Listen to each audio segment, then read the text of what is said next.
Mnyamata uyuyu mukumuona apayu wakhalapo mwana olemetsa dziko lonse lapansi. Ankalemera 193 kgs mu chaka cha 2015 ndi 2016 ali ndi zaka 10, ndipo pano ali ndi zaka 18.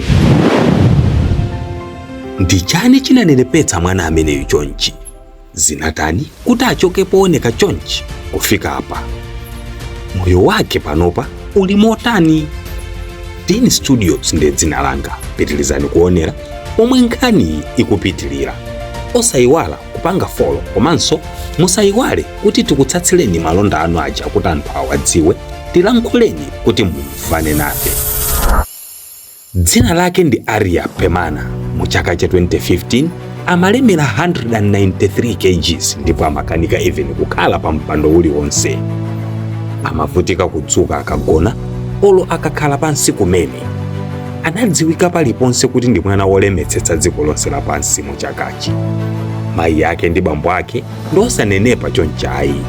Makolo anayesesa kuyenda naye mu zipatala zosiyanasiyana, sizimaphula kanthu. Mwanayu amadya pafupi, amakhala ndi appetite yokudya nthawi zonse. Choncho weti imanka nakwerabe, zomwe zimapereka chiopsezo kwa mwanayu. Arya ndi wa ku Indonesia. Nthawi ina anali olemera 190 kgs ali ndi zaka zisanu ndi zinayi 9. Vuto lalikulu la Arya ndilochokera kwa makolo omwe amadyesa mwanayu mopanda dongosolo. Arya akuti ankadya kasanu pa tsiku, ndipo zomwe iye amadya zokwanira kudyesa anthu 3 pa tsiku, ndipo zakudya zake zinali ngati mpunga, nsomba, nyama, msuzi wa masamba ndi soya. Makolo ake adanena kuti chilakolako chake chokudya chinali chochulukitsitsa zedi, koma amamupasa zokudyazi. Atapita nthawi, Arya anayamba kuvutika kuyenda yekha popanda chithandizo cha munthu, ndipo samatha kuyimirira kwa mphindi popanda kubanika. Zinthu zinafika poyipa kwambiri moti sanathe ngakhale kudya yekha, ndipo ankafunika munthu wina oti azimudyetsa. Anamangiriridwa kunja kwa nyumba yake ku Indonesia kuti azitha kusamba chifukwa ankavutika kuti azitha kulowa mu bafa yosambira. Koma poti popanda khomo, Mulungu amayika khomo. Madotolo ena dzikoli anabwera ndi plan. Anamutenga mwanayo for operation kuti akamuchotse thumbo la zokudya ndi kumuyika thumbo laling'ono kuti asamakhale ndi appetite yokudya moyipa chonchi, ndipo zinatheka.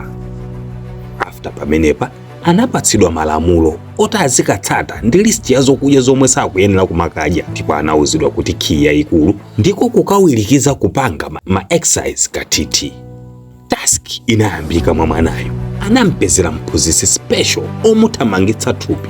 Amakwapulidwa day after day, week after week, kugwira ntchito pofuna kuteteza moyo. Masiku nkumapita, eating less, working hard, until Arya thupi lonse linasinthiratu pofika tsiku la lero, kuchokera pa uphafu chonchi kufika apa.